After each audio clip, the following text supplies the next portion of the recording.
إن الحمد لله نحمده ونستعينه ونستغفره ونؤمن به ونتوكل عليه ونعوذ بالله من شرور أنفسنا ومن سيئات أعمالنا من يهده الله فلا مضل له ومن يضلله فلا هادي له وأشهد أن لا إله إلا الله وحده لا شريك له وأشهد أن محمدا عبده ورسوله أما بعد فإن خير الحديث كتاب الله وخير الهدي هدي محمد صلى الله عليه وسلم وشر الأمور محدثاتها فإن كل محدثة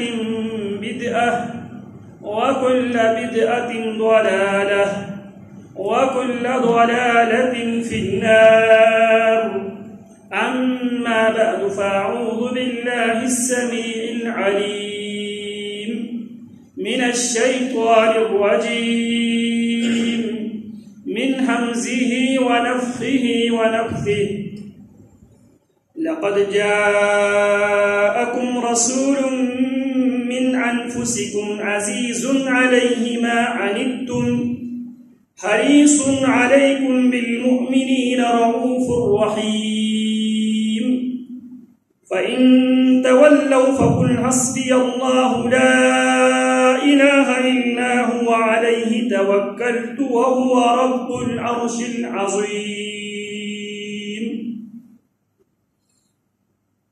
لقد بلا شبہ یقینا جاءکم تمہارے پاس آیا ہے رسول ایک رسول من انفسکم تمہاری جانوں سے عزیز بہت شاق ہیں علیہ اس رسول پر ما عنتم کہ تم مشقت میں پڑو حریص بہت حرص رکھنے والا ہے وہ نبی علیکم تم پر بالمؤمنین ایمان والوں پر رؤوف وہ نبی بہت شفقت کرنے والا ہے رحیم وہ نبی نہایت مہربان ہے فَإِن تَوَلَّوْا اگر وہ اس نبی کی دعوت کو قبول کرنے سے اعراض کر لے منہ موڑ لے پھر جائیں فَإِن تَوَلَّوْا پھر اگر وہ منہ موڑ لے فَقُلْ تو آپ کو خوف زدہ ہونے کی ضرورت نہیں ہے پریشان ہونے کی ضرورت نہیں ہے جب لوگ آپ کی دعوت کو قبول کرنے سے انکار کر دے تو اس وقت فَقُلْ حَسْبِيَ اللَّهُ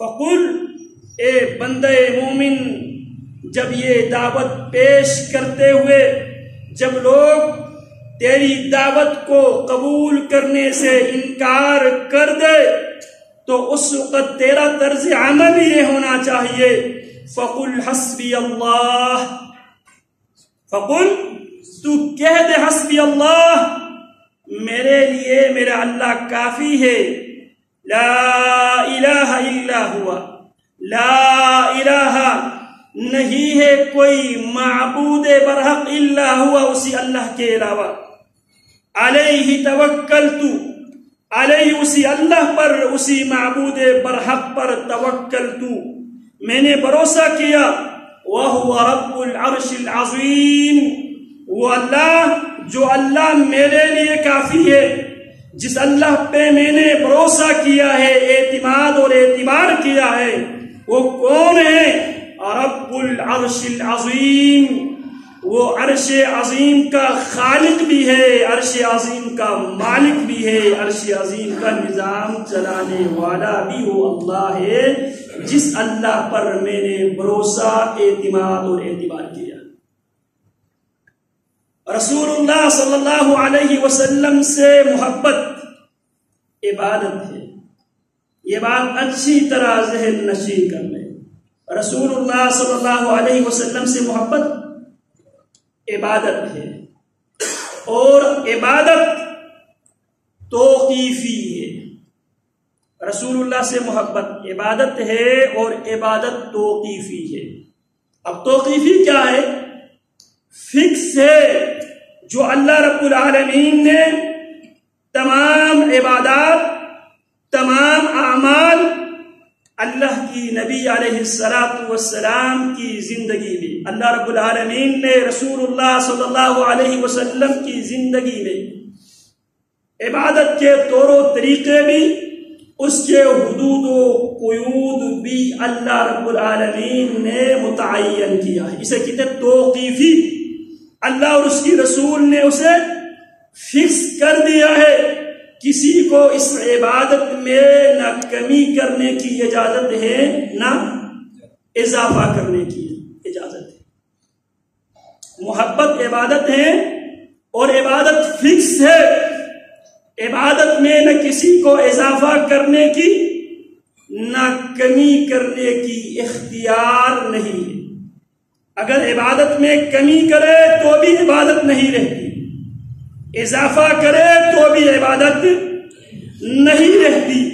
رسول اللہ صلی اللہ علیہ وسلم کی محبت عبادت ہے، اور عبادت اللہ رب العالمین نے نبی علیہ السلام کی زندگی میں آپ کی زبانی اللہ رب العالمین نے عبادت مکمل کر لی۔ اسی لیے سیدنا حذیفہ بن یمان رضی اللہ تعالی عنہ، جو رازدان رسول کے نام سے مشہور و معروف ہے، وہ فرمایا کرتے تھے کل عبادت لم يتعبدها اصحاب رسول اللہ صلی اللہ علیہ وسلم، ہر وہ عبادت جسے عبادت کے عنوان سے عبادت کے ٹائٹل سے اصحاب رسول اللہ صلی اللہ علیہ وسلم نے بجا نہیں لایا، فلا تعبدوها، تم اسے عبادت سمجھ کے اسے عبادت نہ سمجھو۔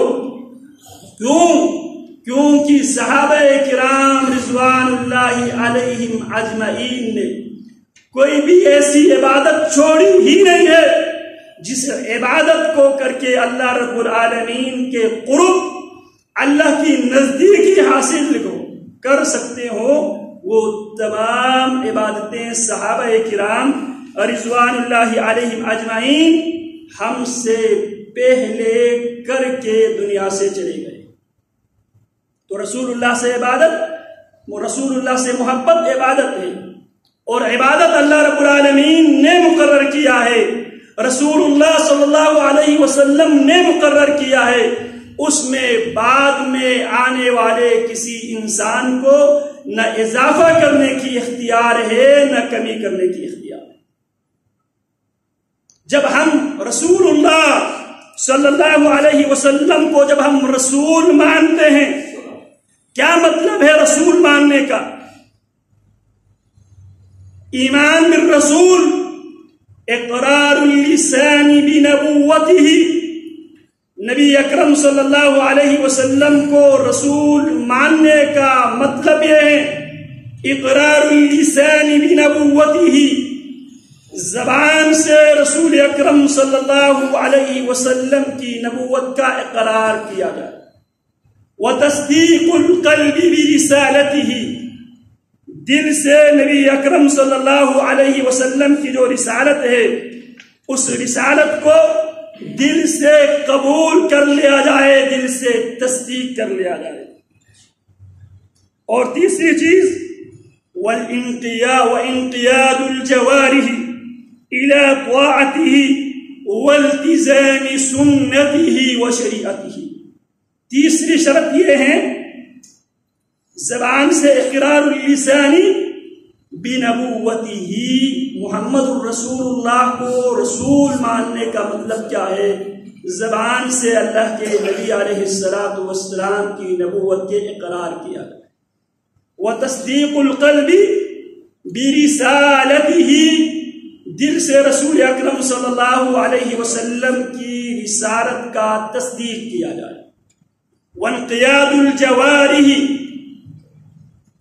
وانقياد الجوارح إلى طاعته، اور محمد الرسول اللہ کو رسول ماننے کا تیسرا مطلب یہ ہے اعضاء پر رسول اللہ صلی اللہ علیہ وسلم کی جو اطاعت ہے، اعضاء کے ساتھ اللہ کے نبی علیہ السلام کی اطاعت کرنا، والتزام سنته وشریعته، رسول اللہ صلی اللہ علیہ وسلم کی شریعت کو لازم پکڑنے کا نام، رسول اللہ صلی اللہ علیہ وسلم کی رسالت کو ماننے کے بعد، دل سے تصدیق کرنے کے بعد پوری زندگی اس رسالت، اس شریعت کی روشنی میں گزارنے کا نام محمد الرسول اللہ صلی اللہ علیہ وسلم پر ایمان ہے۔ یہ ہوا ایمان بالرسول کا مطلب، زبان سے پیارے پیغمبر کی نبوت کا اقرار، دل سے پیارے پیغمبر کی رسالت کی تصدیق، اور جوارح کے ساتھ، اعضاء کے ساتھ رسول اللہ صلی اللہ علیہ وسلم کی سنت، آپ کی اطاعت کے ساتھ زندگی گزارنے کا نام یہ محمد الرسول اللہ۔ یہ ایمان بالرسول کا مطلب ہے۔ اور محمد الرسول اللہ جب ہم پڑھتے ہیں تو کیا مطلب ہے محمد الرسول اللہ صلی اللہ علیہ وسلم؟ یہ زبان سے ایک جملہ نہیں ہے، یہ 4 باتوں کا مجموعہ ہے۔ محمد الرسول اللہ کی 4 شرطیں ہیں، ایمان بالرسول کی 3 شرطیں، اور لفظ محمد الرسول اللہ کی 4 شرطیں۔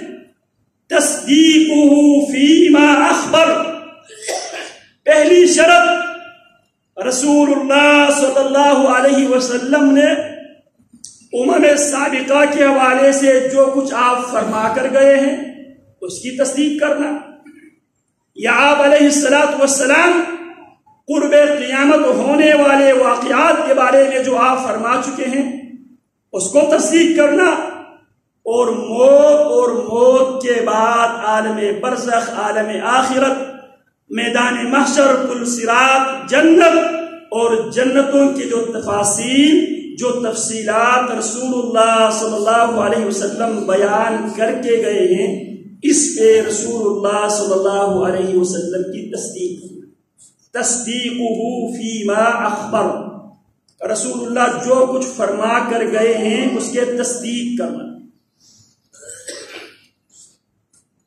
تصدیقہ فیما اخبر، رسول اللہ صلی اللہ علیہ وسلم جو تفصیلات بتا کر گئے ہیں اس میں رسول اللہ صلی اللہ علیہ وسلم کی تصدیق کرنا۔ طاعتہ فیما امر، دوسری شرط، جو کچھ کرنے کا آپ نے حکم دیا ہے اس میں نبی علیہ السلام کی پوری اطاعت کرنا۔ یہ محمد الرسول اللہ کا دوسرا معنی یا دوسرا مطلب یا دوسری شرط۔ واجتناب ما نہا عنہ وزجر، اور ان تمام کاموں سے اپنے آپ کو دور رکھنا، اجتناب کرنا، پرہیز کرنا، جن کاموں سے رسول اکرم صلی اللہ علیہ وسلم نے روکا ہے۔ یہ تیسری شرط ہے۔ اور چوتھی شرط، وَأَن لَّا يُعْبَدَ اللَّهَ إِلَّا بِمَا شَرَعَ، چوتھی شرط یہ ہے جب بھی عبادت کے عنوان سے کوئی بھی عمل بجانا ہے، چوتھی شرط، عبادت کے عنوان سے جو بھی کام کرے اس کام کو رسول اللہ صلی اللہ علیہ وسلم کے طریقے کے مطابق کرنا، یہ محمد رسول اللہ صلی اللہ علیہ وسلم کو رسول ماننے کی چوتھی شرط۔ پہلی شرط، جو کچھ آپ علیہ السلام فرما کر گئے ہیں اس کے تصدیق۔ دوسری شرط، آپ علیہ السلام نے جن کاموں کا حکم دیا ہے ان کاموں میں آپ کی پوری اطاعت، پوری تابعداری۔ اور تیسری شرط، جن کاموں سے رسول اللہ صلی اللہ علیہ وسلم نے روکا ہے ان کاموں سے رک جانا۔ اور چوتھی شرط، جب بھی عبادت کے نام پہ، عبادت کے عنوان سے جو بھی کرے، وَأَن لَا يُعْبَدَ اللَّهُ، اور اللہ کی عبادت نہ کیا جائے، إِلَّا بِمَا شَرَعَ، مگر اسی طریقے سے اللہ کی عبادت کیا جائے جو طریقہ محمد رسول اللہ صلی اللہ علیہ وسلم نے مشروع قرار دیا ہے۔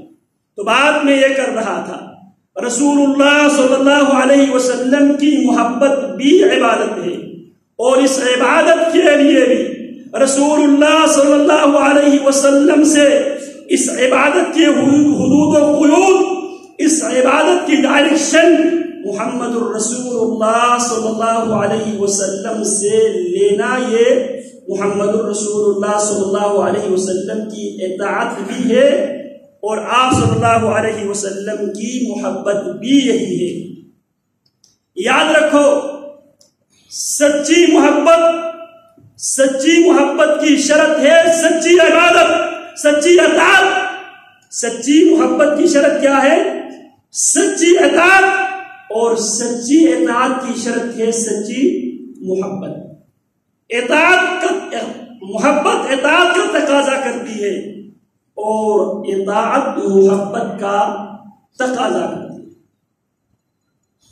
تو رسول اللہ صلی اللہ علیہ وسلم، آپ علیہ السلام پر ایمان لے آنا، آپ علیہ السلام سے محبت کرنا، یہ ایمان کا بھی جز ہے، یہ عبادت بھی ہے، اسے عبادت سمجھ کر بجا لانا چاہیے۔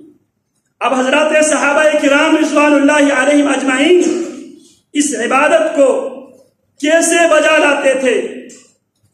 رسول اللہ صلی اللہ علیہ وسلم کی ایک معروف جانی دشمن، رسول اللہ صلی اللہ علیہ وسلم کے دشمنوں میں جو سر فہرست جو دشمن ہوا کرتے تھے، ان دشمنوں میں سے ایک دشمن سمامہ بن اسال رضی اللہ تعالی عنہ، یہ خود کہتے ہیں ایمان و اسلام قبول کرنے سے پہلے دنیا کے تمام چہروں میں سے سب سے بدترین چہرہ مجھے آپ کا چہرہ لگتا تھا، دنیا کے تمام ادیان میں سے سب سے بدترین دین مجھے آپ کا دین لگتا تھا، دنیا کے بدترین شہروں میں سے مجھے سب سے بدترین شہر آپ کا شہر لگتا تھا۔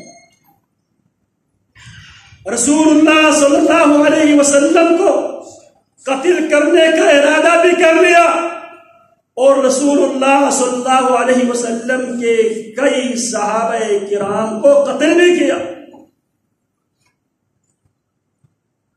سیدنا ابو ہریرہ رضی اللہ عنہ بیان کرتے ہیں، بعث النبی صلی اللہ علیہ وسلم خیلا قبل نجد، نبی اکرم صلی اللہ علیہ وسلم نے نجد ارض یمامہ کی طرف ایک گھڑ سوار دستہ نبی علیہ السلام نے روانہ کیا۔ فجاءت برجل من بنی حنیفہ، اس گھڑ سوار دستے نے واپسی پر بنو حنیفہ کے ایک بندے کو قیدی بنا کر لے آئے۔ یقال له سمامہ بن اسال، اس کا نام اسے سمامہ بن اسال کہا جاتا تھا۔ فربطوه بساریۃ من سواری المسجد، اس گھڑ سوار دستے نے اس آدمی کو گرفتار کر کے مدینہ منورہ لے کر آئے، اور مدینہ منورہ میں اس جنگی مجرم کو مسجد نبوی کے ستونوں میں سے ایک ستون کے ساتھ انہوں نے اسے باندھ دیا۔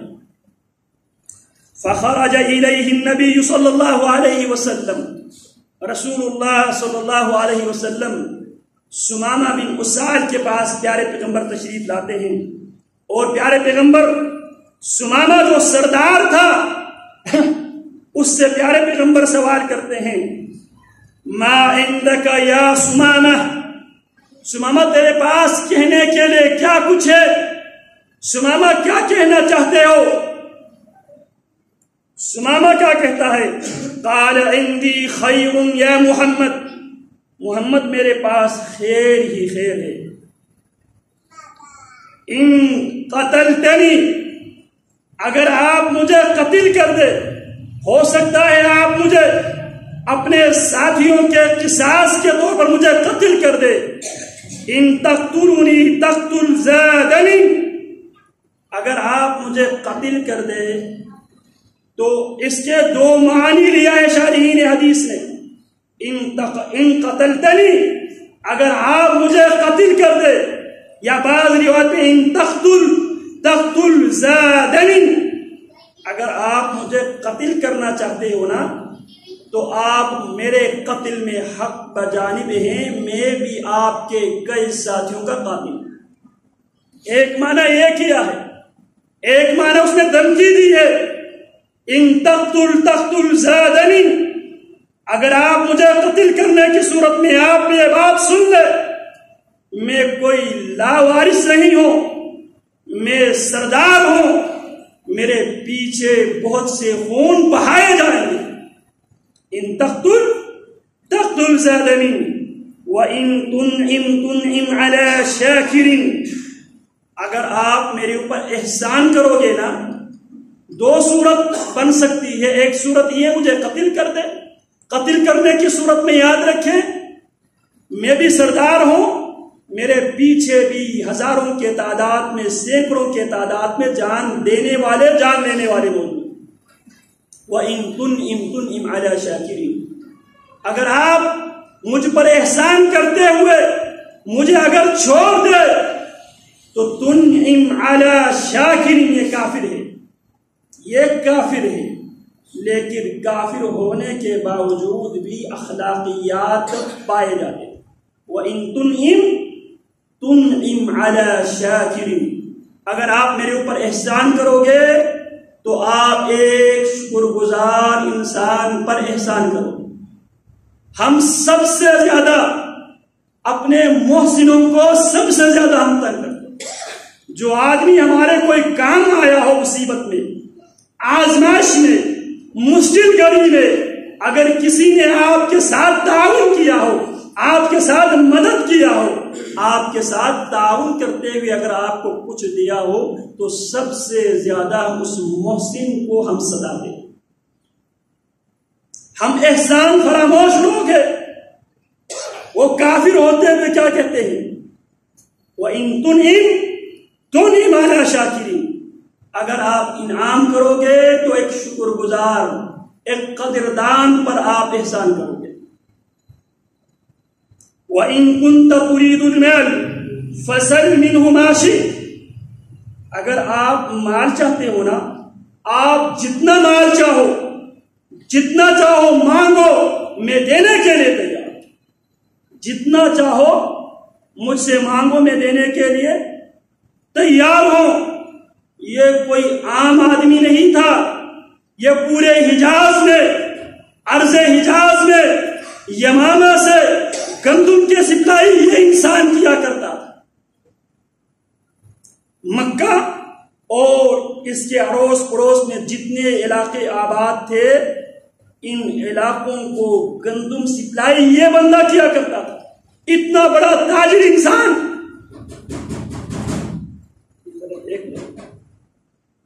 وَإِن كُنْتَ تُرِيدُ الْمَالَ فَسَلْ مِنْهُ مَا شِئْتَ، اگر آپ مال چاہتے ہو، آپ جتنا مال چاہو مجھ سے مانگو، میں دینے کے لیے تیار. فَتَرَكَ حَتَّى كَانَ الْغَدْ، نبی علیہ السلام نے اسی حالت پہ اسے چھوڑا. آپ نے اور کچھ نہیں کہا. اسے غور سے اسلام کو دیکھنے کا، مسلمانوں کے طرز عبادت، طرز تعامل دیکھنے کا محمد الرسول اللہ صلی اللہ علیہ وسلم نے اسے ٹائم دیا، موقع دیا. آج ہماری کیا خواہش ہوتی ہے، ہم کسی کو پہلے اپنی مسجد میں کسی کو آنے ہی نہیں دیتے. اسے دین اسلام کو، منہج کتاب و سنت کو سننے کی، سمجھنے کی، غور و فکر کرنے کی، دیکھنے کی، مطالعہ کرنے کی ہم اس کو موقع ہی نہیں دیتے. بدزبانی کر کے بازاری زبان استعمال کر کے اس کو سب سے پہلے مسجدوں سے بھگا دیتے. محمد الرسول اللہ ایک کافر ہے، سردار ہے، اس کو کدھر باندھ کے رکھتے ہیں؟ اس مسجد میں جس مسجد کی طرف حصول ثواب کی نیت سے سفر کرنا عبادت ہے. لا تشد الرحال الا الى 3 مساجد. حصول ثواب کی نیت سے 3 مسجدوں کی طرف سفر کرنا عبادت ہے. مسجد حرام، مسجد نبوی، مسجد اقصی. کدھر باندھا ہوا اس کافر سردار کو؟ مسجد نبوی میں بساریت من سوار المسجد، مسجد کے ستونوں میں سے ایک ستون کے ساتھ، اور اسے پورا موقع دیا جا رہا ہے وہ مسلمانوں کا طرز عبادت بھی دیکھے، مسلمانوں کا طرز معاملات بھی اچھی طرح دیکھ لے. کیونکہ محمد الرسول اللہ صلی اللہ علیہ وسلم کی مسجد میں لوگ نماز پڑھنے کے لیے بھی آتے تھے، فیصلہ کرنے اور کروانے کے لیے بھی آتے تھے، حصول تعلیم کے لیے بھی آتے تھے، شرعی مسئلہ پوچھنے کے لیے بھی آتے تھے. ممالک کے ساتھ تعلقات قائم کرنے کی میٹنگ بھی پیارے پیغمبر کی مسجد میں ہوتی تھی. تو پیارے پیغمبر نے اسے اسی حالت میں رہنے دیا. اگلے دن پھر پیارے پیغمبر علیہ السلام اس کے پاس تشریف لائے اور فرمایا ما عندک یا سمامہ، سمامہ تیرے پاس کیا کچھ ہے؟ سمامہ کہتے ما قلت لک، میرے پاس وہی بات ہے جو بات میں آپ سے کر چکا ہوں.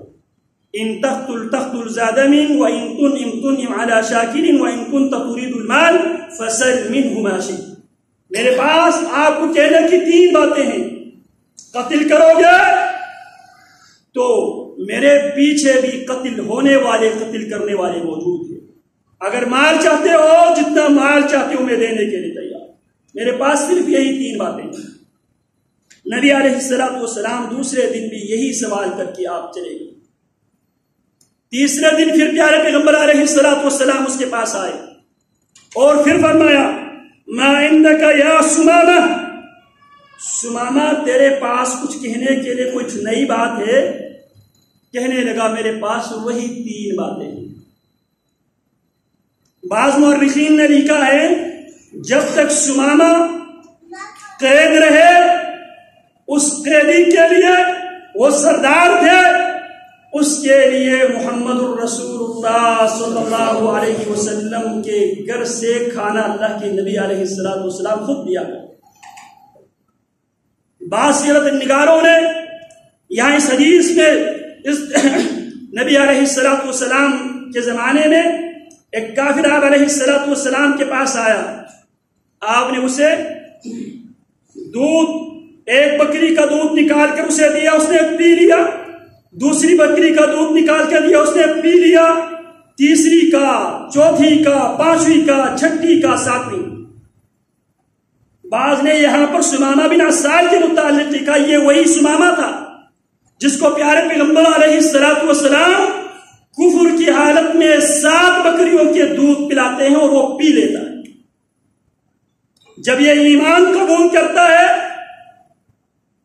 تو پیارے پیغمبر علیہ السلام نے اس کے لیے 1 بکری کا دودھ پیش کیا. اس نے صرف 1 بکری کا ہی دودھ پی لیا.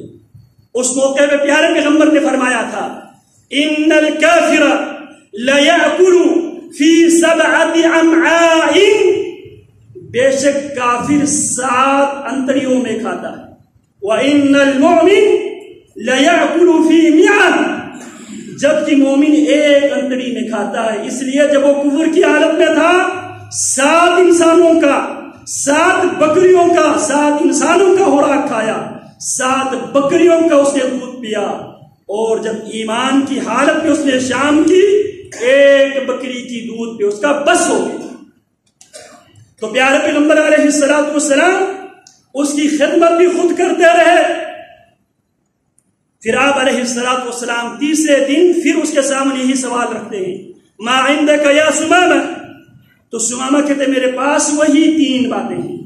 تو آپ علیہ السلام صحابہ کو حکم دیتے ہیں اطلقوا سمامہ، ہم نہ سمامہ کو قصاصاً قتل کرتے ہیں، نہ ہم سمامہ کو مال کے عوض چھوڑ دیتے ہیں، کیونکہ اللہ رب العالمین نے اپنے نبی کو سورہ محمد میں یہ اختیار دیا ہے، فَإِمَّا مَنًّا بَعْدُ وَإِمَّا فِدَاءً، یا احسان کرتے ہوئے چھوڑ دے یا فدیہ لے کر چھوڑ دے۔ تو پیارے پیغمبر نہ اسے فدیہ لیتے ہیں اور نہ اسے بطور قصاص قتل کرتے ہیں۔ کیا فرمایا؟ اطلقوا سمامہ، سمامہ کو چھوڑ دو۔ فانطلق الى نجل قریب من المسجد، سمامہ رہائی ملتے ہی، جو ہی رہائی ملی، جو ہی آزادی ملی، سمامہ مسجد کے قریب کسی باغ میں، کسی کھجور کے باغ میں چلے جاتے ہیں اور وہاں فاغتسل، سمامہ غسل کر کے واپس آتا ہے۔ ثم دخل المسجد، پھر مسجد نبوی میں اس حالت میں داخل ہوتے ہیں، اشہد ان لا الہ الا اللہ واشہد ان محمد رسول اللہ۔ پہلے سمامہ کفر کی حالت میں قیدی بن کے مسجد میں داخل ہوا تھا، اب سمامہ آزاد اور ایک مومن کی حیثیت سے مسجد نبوی میں داخل ہوتا ہے۔ زبان پر کیا ہے؟ اشہد ان لا الہ الا اللہ واشہد ان محمد رسول اللہ۔ میں اس بات کی گواہی دینے کے لیے واپس آیا ہوں، کائنات میں خالق و مالک، مشکل کشا، حاجت روا، بگڑی بنانے والا صرف اللہ کی ذات ہے۔ وَأَنَّ مُحَمَّدَ رَسُولُ اللَّهِ، اس اللہ کی عبادت کے لیے طریقہ عبادت، سب سے بہترین طریقہ عبادت محمد الرسول اللہ صلی اللہ علیہ وسلم کا طریقہ عبادت ہے۔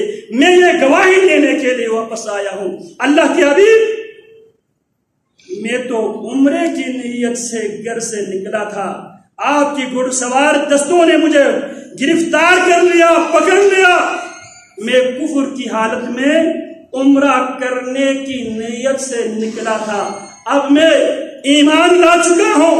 اللہ کے حبیب، اب میرے لیے کیا حکم ہے؟ کیا فرماتے ہیں؟ جس نے محمد الرسول اللہ کو سمجھ لیا وہ منمانی نہیں کرتے، وہ یہ نہیں کہتے میرا جسم میری مرضی، سردار ہے، تاجر ہے۔ اب اللہ کے رسول، میرے لیے کیا حکم ہے؟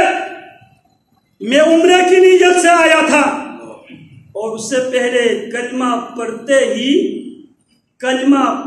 ہی محبت رسول کا اظہار کرتے ہیں۔ محبت ہے تو ایسی، فرمانے لگے یا محمد واللہ ما کان على وجه الارض ابغض الی وجه ابغض الی، اللہ کی قسم اس پوری زمین پہ سب سے مبغوض ترین چہرہ میرے ہاں آپ کا چہرہ تھا۔ ایمان قبول کرنے سے پہلے، اسلام قبول کرنے سے پہلے، ایمان، اسلام محبت رسول کا درس دیتا۔ ایمان لانے سے پہلے کیا کیفیت تھی، کیا حالت تھی؟ واللہ ما كان على الارض وجه ابغض الي من وجهك، اللہ کی قسم اس پوری روئے زمین پہ آپ کے چہرے سے مبغوض ترین چہرہ میرے نزدیک تھا ہی نہیں۔ اب ایمان کے بعد، ایمان نے میری کیفیت کو، میری سوچ کو، میرے ڈائریکشن کو ایمان نے تبدیل کر دیا۔ فقد اصبح وجهك، ایمان کی برکت سے، اسلام کی برکت سے، فقد اصبح وجهك احب الوجوه الی، اللہ کے حبیب ایمان اور اسلام کی برکت سے آج دنیا کے اندر اگر میرے نزدیک کوئی محبوب ترین اگر کوئی چہرہ ہے تو کس کا چہرہ ہے؟ آپ کا چہرہ ہے۔ کیا خیال ہے، کیا ہمیں اللہ کے نبی علیہ السلام کا وہ چہرہ قبول ہے جو سمامہ کو جو چہرہ قبول تھا؟ کیا خیال ہے؟ شیشے پہ بیٹھ کے اگر ہم دیکھ لیں تو ہمارا چہرہ محمد الرسول اللہ سے ملتا ہے یا کس سے ملتا ہے؟ سمامہ کیا کہتا ہے؟ سب سے پہلے ایمان اور اسلام سے پہلے مبغوض ترین چہرہ آپ کا ہوا کرتا تھا، اور ایمان اور اسلام کے بعد سب سے محبوب ترین چہرہ آپ کا، جس سے محبت ہوتی ہے انسان اس کی شکل اپنانے کی کوشش کرتا ہے۔ آج ہم حمام میں جاتے ہیں تو وہاں پہ کیا لگائے ہوئے ہیں؟ بڑے بڑے کافروں کی تصویریں لگی ہوئی ہیں۔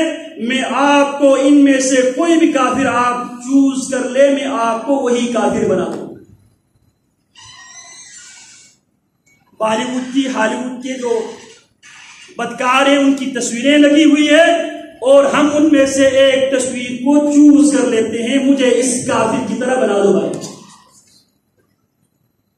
یہ ہمارے محبت رسول ہے؟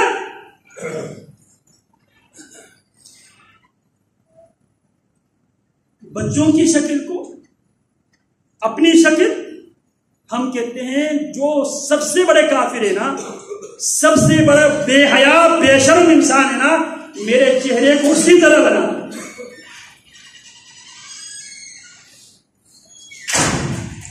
اللہ اکبر کبیرہ، واللہ ما کان من دین ابغض الی، اللہ کی قسم اس روئے زمین پہ سب سے مبغوض ترین دین اگر تھا تو میرے نزدیک وہ آپ کا دین۔ اب ایمان اسے کہتے ہیں آج کے بعد دنیا کے سب سے محبوب ترین دین آپ کا دین۔ پھر کہتے ہیں اللہ کی حبیب، اللہ کی قسم کائنات کے سب سے بدترین اگر کوئی شہر کوئی بستی تھی تو وہ آپ کی بستی تھی۔ سمامہ بن اسال ہمیں محبت سکھا رہے۔ محبت ہوتی کیا ہے؟ محبت یہ ہوتی ہے محبوب کی شکل کو سب سے محبوب بنا لینا، محبوب کی شکل کے ساتھ اپنی شکل کو ملا لینا۔ فَتَشَبَّهُ إِن لَّمْ تَكُونُوا مِثْلَهُمْ إِنَّ التَّشَبُّهَ بِالْكِرَامِ فَلَاهُ۔ محبوب کی شکل سے محبت کرنا، محبوب کے دین سے محبت کرنا، اور محبوب کی بستی سے محبت کرنا۔ کیا خیال ہے؟ ہم محبوب کی شکل سے کتنی محبت کرتے ہیں؟ محبوب کے دین سے کتنی ہم محبت کرتے ہیں؟ ہم محبوب کی دین کو ناکافی سمجھتے ہیں، ناقص سمجھتے ہیں، اسی لیے آئے روز ہم اس دین میں اضافہ کرتے ہیں، نام محبت رسول کا لیتے ہیں، اور سوالات رسول اللہ کی دیانت و امانت پہ اٹھاتے ہیں۔ محمد الرسول اللہ نے یہ طریقے چھپا کر نعوذ باللہ ثم نعوذ باللہ، اگر اس کو دین تصور کیا جائے، تسلیم کیا جائے، جو کچھ ہم کرتے ہیں جس کا دین محمد میں کوئی وجود نہیں ہے، اگر اس کو دین مانا جائے، ہم لاشعوری میں پیارے پیغمبر کی امانت و دیانت کے اوپر سوالات اٹھا رہے ہیں۔ سمامہ کیا کہتے ہیں؟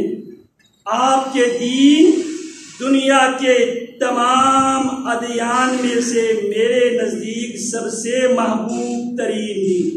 آج کے مسلمان کیا کہتے ہیں؟ آج کے مسلمان یہ کہتے ہیں جو اللہ کے نبی جو کرتے گئے نا وہ ناقص دین تھا، اس کو اللہ کے نبی کا دین محبوب نہیں ہے۔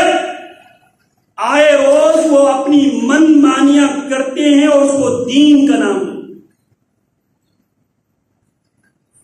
سمامہ کیا کہتے ہیں؟ دنیا کے ادیان میں سے ایمان و اسلام قبول کرنے سے پہلے سب سے مقبول ترین دین آپ کا دین ہوا کرتا۔ ابھی ایمان و اسلام قبول کرنے کے بعد دنیا کے سب سے محبوب ترین دین آپ کے دین ہے۔ کیا خیال ہے؟ ہم بھی محمد الرسول اللہ صلی اللہ علیہ وسلم کے دین کو محبوب بنا لیں گے؟ محبوب بناتے ہوئے جو آپ علیہ الصلوۃ والسلام نے دین کے عنوان سے کیا ہے اسی کو دین سمجھنا، اسی کو کامل سمجھنا، اسی کو مکمل سمجھنا، یہ محبت رسول ہے۔ یہ محبت رسول نہیں، یہ دین محمد کو ناقص سمجھنا، اس میں آئے روز اضافہ کرتے چلے جانا۔ پھر فرمایا کائنات کی ساری بستیوں میں سے سب سے مبغوض ترین بستی آپ کی بستی تھی، اب آپ کی بستی کائنات کی سب سے محبوب ترین بستی بن چکی ہے۔ پھر رسول اللہ صلی اللہ علیہ وسلم سے عرض کرتے ہیں اللہ کے حبیب، میں عمرہ کی نیت سے نکلا تھا اور آپ کے گھڑسوار دستوں نے مجھے پکڑ لیا ہے، اب مجھے حکم دیجیے میں کیا کروں؟ فبشرہ رسول اللہ صلی اللہ علیہ وسلم، پیارے پیغمبر اس سے خوشخبری دیتے ہیں ایمان و اسلام کی، اور پیارے پیغمبر اس کو عمرے کی طریقے بتاتے ہیں۔ وَأَمَرَهُ أَن يَعْتَمِرَ، اللہ کے نبی حکم دیتے ہیں سمامہ اب تو عمرہ کرنے کے لیے تلبیہ پڑھتے ہوئے چلے جا۔ اسلامی تاریخ میں ہجرت رسول کے بعد مدینہ منورہ سے تلبیہ پڑھتے ہوئے، توحید کے نعرے لگاتے ہوئے، لبیک اللہم لبیک لبیک لا شریک لک لبیک، یہ تلبیہ پڑھتے ہوئے سب سے پہلے عمرے پہ جانے کے شرف سمامہ بن اسال کو نصیب ہوتے ہیں رضی اللہ عنہ۔ جب عقیدہ توحید بلند کرتے ہوئے جب مکہ میں داخل ہوئے، مکہ والے جناب سمامہ رضی اللہ تعالیٰ عنہ پر ٹوٹ پڑے، سبوت یا سمامہ، سمامہ تو بے دین ہوا، سمامہ تو بے دین ہوا ہے۔ سمامہ کیا فرماتے ہیں؟ قال لا ولکنی اسلمت مع محمد رسول اللہ۔ سمامہ کیا کہتے ہیں؟ اللہ اکبر کبیرہ، 3 دن مدینہ الرسول میں ٹھہرے اور 3 دن میں اسلام کی حقانیت سمجھ میں آ گئے، اور دین کی فقاہت دیکھیے، جو لفظ ملکہ سبا کہتی ہے وَأَسْلَمْتُ مَعَ سُلَيْمَانَ لِلَّهِ رَبِّ الْعَالَمِينَ، سورہ نمل میں جناب سمامہ کیا فرماتے ہیں؟ لا ولکنی اسلمت مع محمد رسول اللہ صلی اللہ علیہ وسلم۔ مکہ کے سرداروں نے دیکھا اوباش اس کے پیچھے پڑے ہوئے ہیں، تو اوباشوں کو وہ منع کرتے ہیں، تمہیں معلوم نہیں ہے یہ یمامہ کے سردار سمامہ ہے، اس کے ساتھ بدتمیزی کرو گے تمہیں معلوم ہے کیا رد عمل آ سکتا۔ سمامہ اعلان کرتے ہیں واللہ لا یأتینکم من الیمامة حبۃ حنطة حتی یأذن لی رسول اللہ صلی اللہ علیہ وسلم۔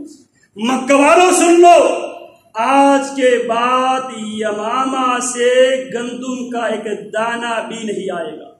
یہ ہے محمد الرسول اللہ صلی اللہ علیہ وسلم سے محبت۔ جب تک رسول اللہ صلی اللہ علیہ وسلم کی اجازت نہیں ہوگی، سمامہ اپنے کاروبار میں نقصان اٹھائے گا، لیکن سمامہ بھائی یمامہ سے گندم کا دانہ بھی روانہ نہیں کرے گا۔ مکہ والوں کو بہت زیادہ تکلیف ہوئی سمامہ کی اس بائیکاٹ سے۔ رسول اللہ صلی اللہ علیہ وسلم کی طرف خط لکھتے ہیں، اللہ کے حبیب آپ تو صلہ رحمی کا آپ حکم دیتے ہیں، صلہ رحمی کا تقاضا یہ ہے آپ اپنے ساتھی سمامہ کو حکم دے، وہ جو بند گندم کی جو سپلائی ہے اس کو جاری کر دے۔ محمد الرسول اللہ صلی اللہ علیہ وسلم اس مکہ والوں کو جو آپ کے ساتھ کئی جنگیں لڑ چکے ہیں، اللہ کے نبی پھر بھی ان کے ساتھ رحمت للعالمین تھے، سمامہ کو حکم دیا، سمامہ نے پھر گندم کا تقسیم شروع کر دیا۔ یہ محبت رسول ہے۔ اللہ رب العالمین صحیح معنوں میں ہمیں رسول اللہ صلی اللہ علیہ وسلم کی محبت کو سمجھنے کی، محبت کو اپنانے کی توفیق عطا فرمائے۔ ھذا ما عندي وصلی اللہ وسلم علی نبینا محمد۔